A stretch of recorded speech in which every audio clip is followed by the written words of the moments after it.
நான் காண்பது கனவா நினைவா என்று ஒன்றுமே புரியவில்லை. பிறந்த நாள் முதல் நீண்ட காலமாக ஒரு அனாதி போல என் காட்டிலே மிருகத்தோடு மிருகமாக நான் வாழ்ந்து வந்தேன். சில நாட்களுக்கு முன்பதாக தான் தாங்கள் தான் என் தாயார் என் தந்தையார் தான் என்று அறிந்தேன். அப்படி இருக்க இன்று நேற்று அன்று சந்தித்த விட இன்று தங்களுடைய முகத்தை பார்த்தோடனே என்றும் இல்லாமல் படிக்க ஆனந்த சந்தோஷம்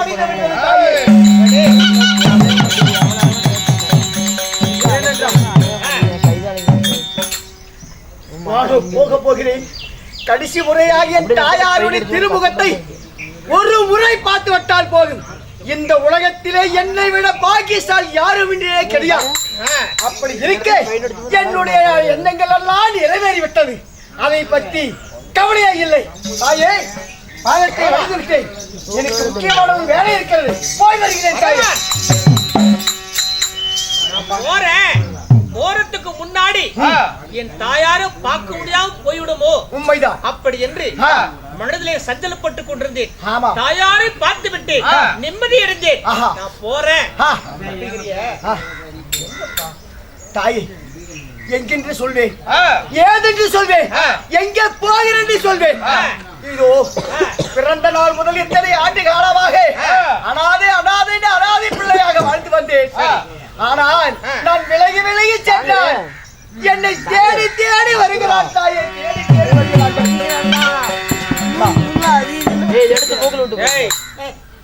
குருச்சத்திர பூமியிலே போர்க்களமாக ஆரம்பிக்க வேண்டும் என்று பாண்டவர் கௌரவர் முடிவு செய்து விட்டார்கள். அதனாலே இன்று தினத்திலே நான் குருச்சத்திர பூமிக்கு போய் வருகிறேன். கடைசி முறையாக பொன்னான திருமுகத்தை ஒரு முறையாக பார்க்க வேண்டும் என்றுதான் என் ஆசைப்பட்டேன். என்னுடைய ஆசையானது நிறைவேறிவிட்டது. கவலை இல்லை, வருகிறேன் தாயே, போய் வருகிறேன். நான் பெற்ற பிள்ளை, நான் வளர்த்த பிள்ளை. அப்படி இருந்தாலும் தாயாருக்கு ஒன்று செய்வாயா? தங்களுக்காக. ஆமா, இந்த கடைசி முறையாக எனக்காக ஒன்று செய்வீர்களா என்று வார்த்தை கேட்கிறாயே. என்னால் என் இடத்தில் என்ன இருக்கிறதோ அதை தருகிறேன். கேளுங்க. போகிறேன் சொல்றையே, அங்கே போக வேண்டாம், என்னோடு வாடா. எப்படி அம்மா வர முடியும்? நான் போய்தான் ஆக வேண்டும் என்று முடிவா ஆகிவிட்டது. அதனாலே எத்தனை பேர் தடுத்தாலும் அதை நிற்க போவதில்லை. அதனாலே நேரங்கள் ஆகிறது, பொழுதோ விடிய போகிறது. நான் போய் வருகிறேன் தாயே. ஆணையிடுங்கள் தாயே. மகனே, நான் பெற்ற பிள்ளையாக தாங்கள் இருந்தாலும் நான் சொல்லக்கூடிய வார்த்தை கட்டுப்பட்டு என்னோடு வர வேண்டும். வந்தால்தான் ஒரு நல்ல காரியம். ஆமா, தங்களோட கூட வர வேண்டுமா? ஆமா. என்ன விஷயம் என்று தெரியாமலபடிக்கு வா வா என்று அழைத்தார். சரி, நான் என்னென்று சொல்வேன். அப்படியா? அப்ப காலையில காலைக்கு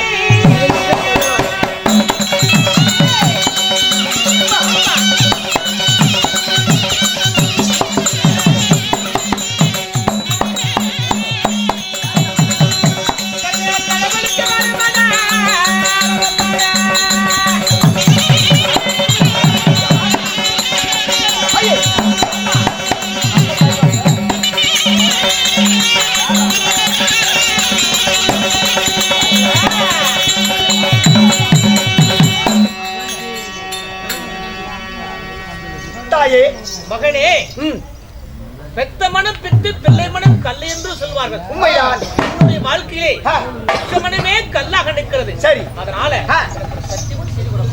சத்தியமா? அம்மா, சத்தியமெல்லாம் எதுக்கம்மா? பெற்ற மகன் நான், பெற்ற தாய் தாங்கள். அதாவது பிள்ளைக்கு தாயாருக்கு என்னமா சத்தியம் இடையோல். ஆமா, அதனால சத்தியம் தேவையில்லை. சரி, உங்களுக்கு என்ன தேவை? என்னால் முடிந்த அளவுக்கு நான் செய்து காட்டுகிறேன். தேவை என்றால் சத்தியம் தான். அப்படியா? தாயே, சத்தியத்தை சத்தியத்தை செய்து கொடுத்தால் மட்டுமே வந்த விஷயத்தை தாங்கள் சொல்வீர்கள். அதனாலே தாயே, என் அதாவது தந்தைமார்கள் 5 பேர் மீதுவாக, இந்த பூமி சாட்சியாக, அந்த ஆகாய சாட்சியாக, என் மாமனாகிய பரந்தாமணி மீது சாட்சியாக, நீங்க கேட்ட கோரிய எந்த ஒரு காரியமாக இருந்தாலும் நான் செய்து முடிக்கிறேன். இது சத்தியம்.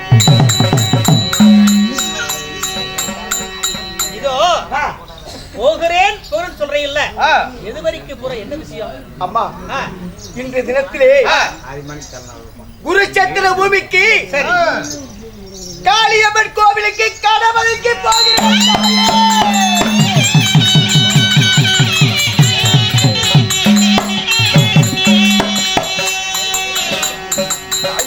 காளியம்மன் கோவிலுக்கு கடவுளுக்கு போய் கொண்டிருக்கிறேன். அப்படியா? தந்திர மார்க்கமாக மாமன்னனாகிய துரியவர்மன் இடத்தில் சத்தியத்தை பெற்றுவிட்டு காளியம்மன் கோவிலுக்கு கடவுளுக்கு வர வேண்டுமடா என்று இறுதியான ஒரு முடிவை சொல்லிவிட்டு போய்விட்டான். சரி, சத்தியம் என்பது நமக்கு சத்தியம் தவிர சத்திர குலத்திலே வாக்கப்பட்டவன் கோடு தர குருகுலத்தில் நான் பிறந்தவன். உண்மைதான். அதனாலே காளியம்மன் கோவிலுக்கு கடவுளுக்கு போய் கொண்டிருக்கிறேன். அதனாலே தங்களுடைய முகத்தை பார்த்து விட்டேன். சரி, உலகத்தில் இதைவிட சந்தோஷம் என் உலகத்தில் எதுவுமே இல்லை. மகனே, போய் வருகிறேன் தாயே. அரவான், அதே காளியம்மன் கோவிலுக்கு இந்த பெற்ற தாயார் நாகக்கண்ணி வாடா என்று அழைக்கிறேனே மகனே.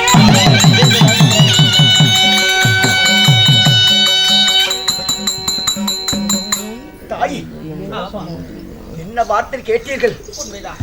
அதே காளியம்மன் கோயிலுக்கு நான் கடவுளை போய் கொண்டிருக்கும் நேரத்திலே மகனே அரவா, அந்த காளியம்மன் கோவிலுக்கு போக வேண்டாம், என் தாயாருக்காக கடவுளுக்கு காளியம்மன் கோவிலுக்கு வாடா மகனே என்று அழைத்தீர்களா?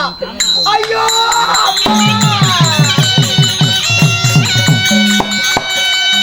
அவன் தாய்க்கு பிள்ளை இல்லை, தாலிக்கு பிள்ளையாரே.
ஏன் அழுகிறாய்? ஏன் புலம்புகிறாய்? என்னென்று சொல்வேன் அம்மா? சத்தியம் என்பது ஒரு நிலையாளாத ஒரு பொருளை வைத்து சரி சத்தியத்தை செய்த பிறகு வாடா மகனே அரவா கடவுளுக்கு வாடா வாடா என்று அழைத்தார். சரி, அதாவது நான் தாய்க்கு பிள்ளை இல்லை, சரி. அந்த காளிக்கு பிள்ளையாய் விட்டேன். அதுவும் தவறு. சரி. என்னிடத்தில் இருப்பது ஒரே ஒரு உயிர். அந்த ஒரு உயிர் நேற்று தினமே சொந்தமாய் விட்டது ஒருவருக்கு. அந்த போன உயிர் மீண்டும் வாடா அரவான், கடவுளுக்கு வாடா என்று அழைத்தார். நான் எந்த உயிர் அம்மா உங்களுக்காக தருவேன்?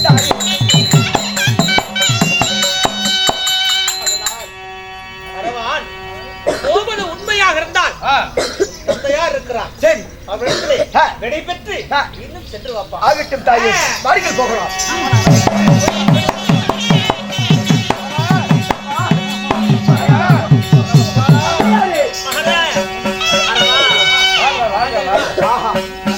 சந்தோஷமளித்தேன். சரி, இந்த உலகத்திலே மும்மூர் தேவர் வந்து நின்று போலே தங்களுடைய ஆசீர்வாதம் கிடைத்தது போல ஆகிவிட்டது. என்னுடைய நான் போகக்கூடிய காரியம் அதை பற்றி கவலையே இல்லை. சரி அப்பா, போய் வருகிறேன். இருந்தாலும் உன்னுடைய மாமனும் அன்போடு சில விஷயங்கள் சொல்ல இருக்கிறார், அதை மட்டும் கேட்டுக்கொள்ளோ. மாமா, தாயாகப்பட்டவள் நாகக்கண்ணி கடவுளுக்கு மாமகனே என்று சொன்ன உடனே அம்மா என்னால் வர முடியாது என்று சொன்னாய் அல்லவா? என்ன காரணம் என்ன? அதாவது நேற்று திருத்துரிய மன்ன தந்திரமாக சத்தியத்தை பெற்றார். நாளை வரும் அமாவாசை அன்று நீ காளியம்மன் கோவிலுக்கு கடவுளுக்கு வர வேண்டுமடா அரவா என்று என்னை சத்தியத்தை பெற்று விட்டார். அதனாலே காளியம்மன் கோவிலுக்கு கடவுளுக்கு போய் கொண்டிருக்கிறேன். அமாவாசை அன்று காளியம்மன் கோயிலுக்கு படிக்க வருகிறேன். நாளை தினம் வரும் அமாவாசையிலே காளியம்மன் கோயிலுக்கு கடவுளுக்கு வர்றேன். உண்மைதான். யாரங்க? சந்திரா, சூர்யா, சூரியன், விஜய், விஜய், விஜய், சந்திரா, சூரியன்.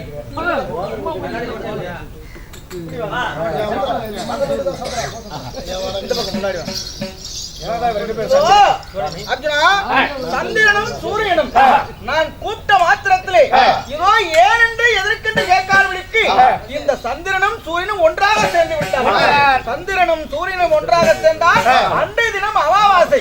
நாளை வரக்கூடிய சந்திரன் சூரியன் ஒன்றாக சேரக்கூடிய சந்திரன் சூரியன் நான் அழைத்துடன் இன்று ஒன்றாக சேர்ந்ததால் இன்றைய தினமே அமாவாசையாக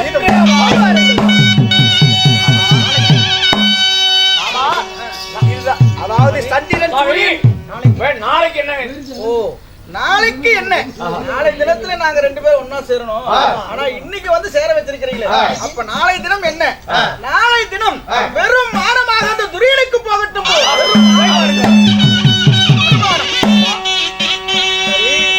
நாளை வரும் அமாவாசை இன்றே வந்து விட்டது. சரி, இருந்தாலும் ஒரு விஷயம் அல்லவா, இதோ இன்னும் என்ன சொன்னாய்? தரவைக்கு நான் வர முடியாத சூழ்நிலை ஒன்று வந்து விட்டால் அதற்கு மேல என்ன சொன்னேன்? அதாவது என் உடம்பிலே 1008 எதிர்ரோமங்கள் இருக்கிறது. ரோமங்களோ எதிர் ரோமங்கள் இருக்கிறது. ஆமா, இந்த எதிர்ரோமங்கள் ஒன்று குறைந்தாலும் கடவுளுக்கு வரமாட்டேன். என் விண்ணப்படாத வேலையிலே விண்ணப்பட்டு விட்டாலும் கடவுளுக்கு வரமாட்டேன். ஆமா, இதோ அரவப்பாளா ரோமத்திலே எதிர் ரோமமான உதிர் கொண்டிருக்கிறது பார். ஆமா, அது மட்டுமில்லை, விண்ணப்பனாத மேனியோ விண்ணப்பட்டிருக்கிறது பார். காயப்பட்டிருக்கிறது. உண்மைதான் மாமா. அதனாலே நீ கொடுத்த சத்தியத்திற்கு இன்றைய தினத்திலே பொழுதானது வந்து விட்டது. சரி, சத்தியத்தை நீ ஒருபோதும் மீறவில்லை. ரோமத்திலே எதிர் ரோமம் நின்று விட்டது. இதோ காயம்படாத மேனிலே காயமும் பட்டு விட்டது. நாளை வரக்கூடிய அமாவாசை இன்றைய தினத்துல வந்து விட்டது. எனக்கு வேறு ஏதாவது சந்தேகம் இருக்கிறதா? மாமா, என்னுடைய உயிரை எப்படி வேணாலும், அதாவது எப்படி என்றால் என்னுடைய உயிர் காளியம்மன் கோயிலுக்கு போகுது என்று உறுதியாகிவிட்டது. மாற்றால் ஒருவனுக்கு கடவுளிட்டு இந்த நாட்டை ஆடுவதில்லை.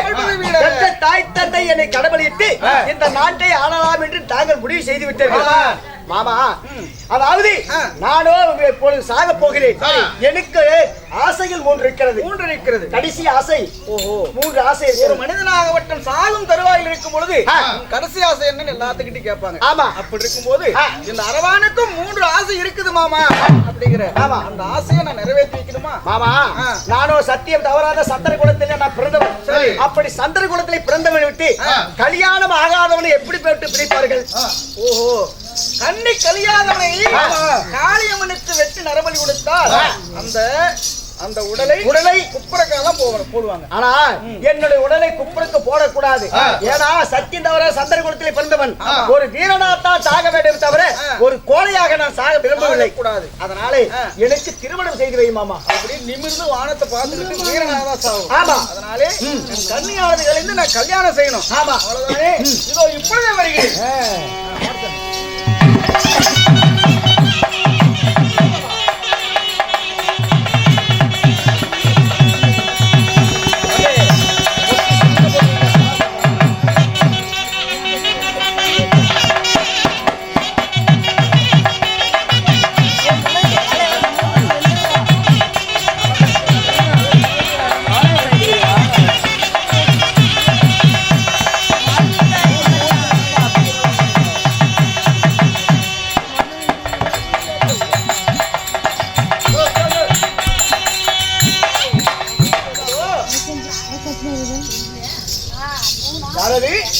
மணப்பெண்ணா? அம்மா, இருந்தாலும் ஒரு விஷயம் அல்லவா, என்னுடைய உயிரானது இப்பொழுது போக போகிறது. அதனாலே என்னுடைய உயிர் போகும் தருவாயிலே என்னை திருமணம் செய்வதற்காக தான் நீ வந்திருக்கிற. அதனால என்னை திருமணம் செய்வதற்கு உனக்கு மன சம்மதம் தானே? கண்ணனாகப்பட்டவன் எல்லா விஷயத்தையும் சொல்லி இருக்கிறார். உங்களை திருக்கல்யாணம் செய்வதற்கு எனக்கு மிகவும் சம்மதம் ஐயா. ஆகட்டும் மாமா, திருமணம் செய்தாய ஒரு மகனாகவே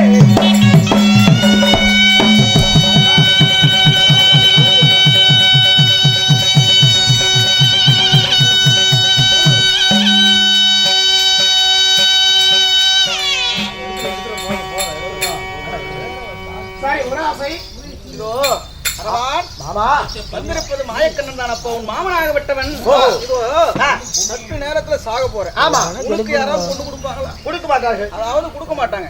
அதனாலே இந்த அரவ பாலனுக்காக எம்பெருமாள் மாயக்கண்ணனாகப்பட்டவன் நானே ஒரு மோகினியாக அவதாரம் கொண்டு இந்த அரவ பாலனை நானே திருக்கல்யாணம் செய்தேன். அதுக்கு மாமா, ஆனால் இரண்டாவது ஆசை என்ன? இரண்டாவது ஆசை மாமா, அதாவது இந்த 18 நாள் பாரத சண்டையானது யார் ஜெயிக்கிறார் யார் தோல்வி அடைகிறார் என்று எனக்கு ஒன்று தெரியாது. இந்த 18 நாள் சண்டை பாரத போர்கள் முடிய வரைக்கும் என்னுடைய கண்களுக்கு ஆனால் உயிர் கொடுத்து இந்த சண்டை பார்ப்பதற்காக எனக்கு சக்தி தர வேண்டும். அப்படியா? ஆமா. இதோ உன்னை வெட்டி காளியம்மன் கோயிலுக்கு நரபலி கொடுத்த உடனே உன்னுடைய தலையை எடுத்து இந்த காளியம்மன் மதில் சுவர் மேல் வைத்து இதோ குருச்சேத்திர சமபூமியை பார்த்ததை போல வைக்கிறோம். அப்படி வைத்த உடனே உன் கண்கள் இரண்டுக்கு மட்டும் உயிர் தருகிறேன். நீ உன் தாயாதிகள் தந்தைமார்கள் ஜெயிக்கிறார்களா, உன் எதிராளிகள் யார் அந்த கௌரவர் ஜெயிக்கிறார்களா என்பதை கண்குளிர பார்ப்பாயப்பா. ஆகட்டும் மாமா. மாமா, மூன்றாவது ஆசை, நான் உயிரோடு இருந்த என் தந்தைமார்களுக்காக அந்த கௌரவருடைய சேடைகள் எத்தனையோ சேடைகள் என்னால் முடிந்த அளவுக்கு நான் அழிக்க முடியும். ஆனால் இன்று தினத்திலே எப்படி என்னுடைய உயிரானது போக போகிறது. அதனாலே பாண்டவர் என் தந்தைமாரை ஜெயித்தால் ஆகிவிட்டது. ஒருவேளை தோல்வி அடையும் நேரம் வந்தால் எனக்கு ஒரு நாள் தந்தையான தாக்கல் தர வேண்டும். நீ மட்டும் உயிரோடு இருந்திருந்தால் சேனாதி சேனைகள் அழைத்திருப்பேன் மாமா. ஆனால் நானும் இப்பொழுது சாக போறேன். ஆனால் ஒருவேளை என்னுடைய பாண்டவர் தந்தைமார்கள் ஜெயித்தால் தோற்பதாக தெரிந்தால் இந்த குருச்சேத்திர சமபூமியிலே எனக்கு ஒரு நாள் சண்டை வேண்டும். அரவப்பாலா, இதோ 18 நாள் சண்டையிலே இது ஒரு நாள் சண்டை இந்த அரவப்பாலுக்காக நான் ஒதுக்குகிறேன் அப்பா.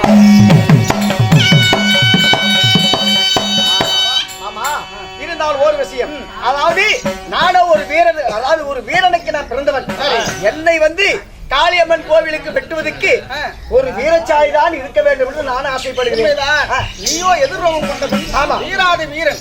அப்படியாப்பட்டவனை வெட்டுவதற்கு இந்த உலகிலே அவபலம் படுத்தவனாக இருக்க வேண்டும் என்று எதிர்பார்க்கிறாய்.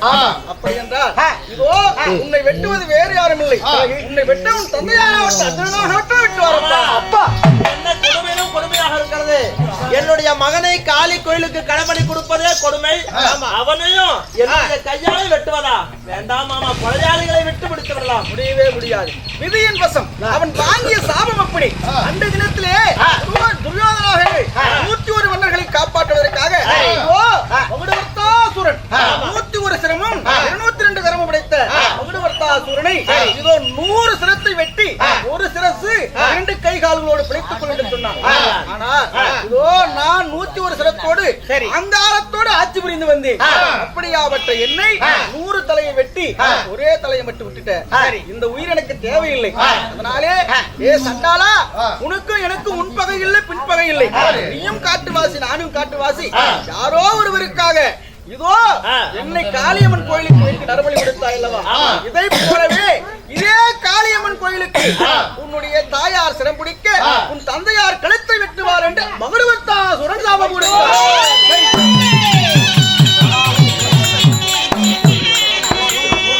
அன்று கொடுத்த சாபமானது இன்று பலிக்கிறது. சாகும் தருவாயில் இருக்கும் பொழுது, அதனாலதான் சாகும் தருவாயில் இருக்கும் போது யாருக்கிட்ட நல்லாட்சி கொடுங்க அப்படின்னு நான் கேட்கிறேன். அப்படியாகட்டும், புறப்படுங்க, போகலாமா? மாலை போட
ஐயோ மகனே, ஐயோ மகனே, அரவா மகனே, அரவா, ஐயோ மகனே, அரவா, ஐயோ ஐயோ ஐயோ,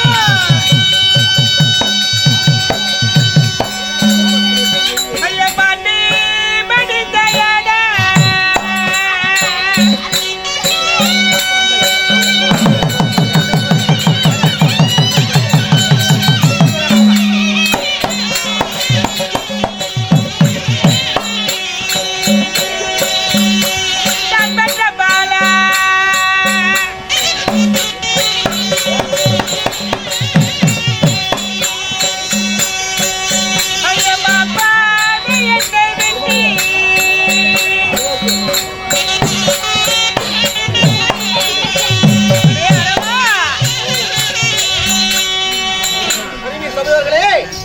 நம்முடைய அரவ பாலனாகப்பட்டவன் இப்பொழுது தன்னுடைய தந்தைமார்கள் பாண்டவர் ஜெயிக்க வேண்டுவதற்காக இதோ இன்றைய தினத்திலே தாயார்களுக்காக தன்னுடைய உயிரையே துச்சமாக எண்ணி காளியம்மன் கோயிலுக்கு இதோ கடவுளுக்கு வந்து இதோ தாயார் சிரம் பிடிக்க தந்தையார் சிரத்தை வெட்டி இப்பொழுது இந்த காளியம்மன் இடத்திலே அவர் இந்த பலியாகி கிடக்கிறார்.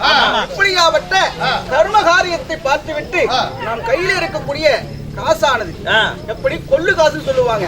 காசு போட்டால் கர்மம் துளையுமா, பணம் போட்டால் பாவம் துளையுமா, துணி போட்டால் தோஷமான துளையுமா. பார்க்கக்கூடிய பெரியவர்கள் இந்த கர்ம காரியத்தை இதை பார்த்து விட்டு சும்மா போக கூடாதுங்க. இந்த கர்மத்தை இதோடு தொலைச்சிட்டு போங்க. அதனாலே பார்க்கின்ற பெரியவர்கள் கொள்ளு காசு போடுவார்கள். 5 10 20 என்று சொல்லக்கூடிய தங்களால் கையில் ஈண்டளவு கொள்ளு காசு போடுவார்கள். அன்போடு கேட்கொள்கிறோம். நன்றி, வணக்கம், வணக்கம்.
மகனே அரவான், வயதான பிறகு தாயும் தந்தைக்கு நீ கொல்லி போடுவதற்காக மனதிலே மனக்கோட்டை கட்டி உன்னை பெற்றெடுத்து அநியாயமாக தாயும் தந்தை இருவரும் ஒன்றாக சேர்ந்து மகனாக உனக்கு நாங்கள் கொல்லி போடுபட வைத்து விட்டாயே மகனே.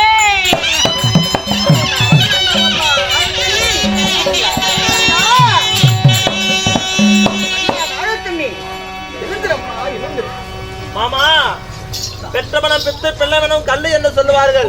அது போல் உப்பு கல்லு போல ஒரே ஒரு ஆண் குழந்தை நாங்கள் பெற்றோம். வளர்த்து வாலிபமாகி கடைசியிலே நாங்கள் இறந்த பிறகு ஈமச்சடங்கு செய்து வருவோருக்கும் போவோருக்கும் கை கொடுத்து எங்களுக்கு கடைசியாக ஈமக்காரியம் செய்வார் என்று பார்த்தால் எங்களுடைய கையாளி என்னுடைய மகனுக்கு செய்கின்ற நிலைமை ஆகிவிட்டதே மாமா. அதனுடைய தாங்காமல் படிக்க நாகக்கண்ணி அழுது புலம்பிக் கொண்டிருக்கிறார். நாகக்கண்ணி, உங்களுக்கு தெரியாத விஷயம் ஒன்றுமில்லை. கரியை துடைக்க காவேரிக்கு செல்லலாம். இதய துடிப்பதற்கு நம்ம எளிதானே பிரம்மனாகப்பட்டோம். அவரால முடியாதம்மா. அதனாலே ஆண்டாண்டுதோறும் எழுந்தாலும் ஆண்டோர் வருவதில்லையா.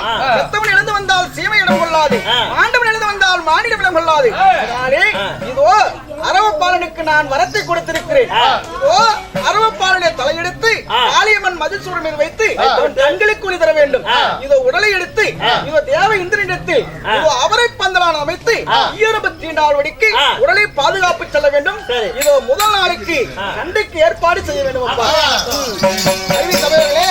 இன்னும் தங்கவேல் அவர்கள் ஆண்டு படித்த காரணத்தால் இதோ மாய கண்ணனுக்கு போடக்கூடியது காஞ்சான 50 ரூபாய்.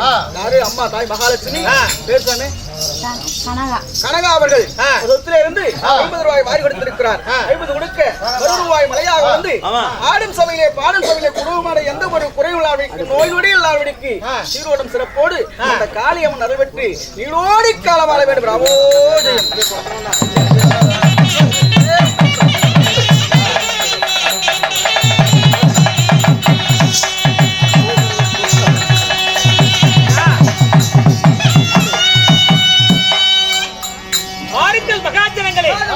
அரவான் கடவுளை என்ற நாடகமாகப்பட்டது.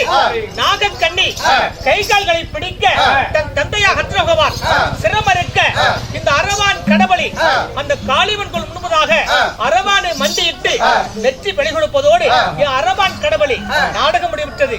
அறிந்த பெரியவர்கள் இன்னும் தெரிந்து கொள்ள வேண்டும். இன்னும் நாட்டுக்கு நாடு மகாநாடு நமது மேற்கு பாலப்பட்டி கிராமத்திலே வாழ்ந்து புகழ் பெற்ற மதிப்பிற்கு மரியாதைக்கு மரியே உள்ளிச்சது பொதுமக்கள் அனைவரும் ஒன்றாக சேர்ந்து மகா காளியம்மன் என்று சொல்லக்கூடிய காளியம்மன் திருவிழா முன்னிட்டு இதோ ஊர் பொதுமக்கள் அனைவரும் ஒன்றாக சேர்ந்து அரவான் கடவுளை நாடகம் வச்சாங்க. நாடகம் வச்சவங்களும் நாடகத்தை பார்க்க வந்தவங்களும் பட்டி பிறகு பால்பானை கறந்து குட்டி பிறகு குடம்பால் கறந்து அருகப்பில் போல் ஆயிரக்கலையோடு முகவர் போல் 300 கிளையோடு அவரவர் சொந்த பந்தங்கள் மாமன் மைத்துரர் அண்ணன் தம்பிகள் பெற்ற பிள்ளைகள் பேர பிள்ளைகள் அனைவரும் ஒன்றாக சேர்ந்து இந்த காளியம்மன் கிருபையாலே எல்லா வளங்களை பெற்று நோயற்ற வாழ்வாக எல்லா செல்வமாக பல்லாண்டு காலம் சுகமோடு வாழ வேண்டும்.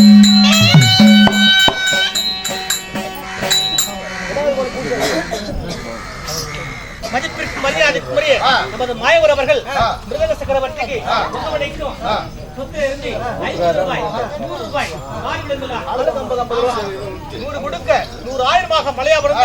அந்த மாயவர் கிருபையால இந்த மாயவரும் குடும்பத்துல எந்த ஒரு குறையும் இல்லாமல்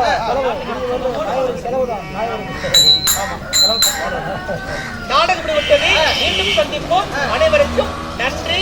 வணக்கம் வணக்கம் வணக்கம்.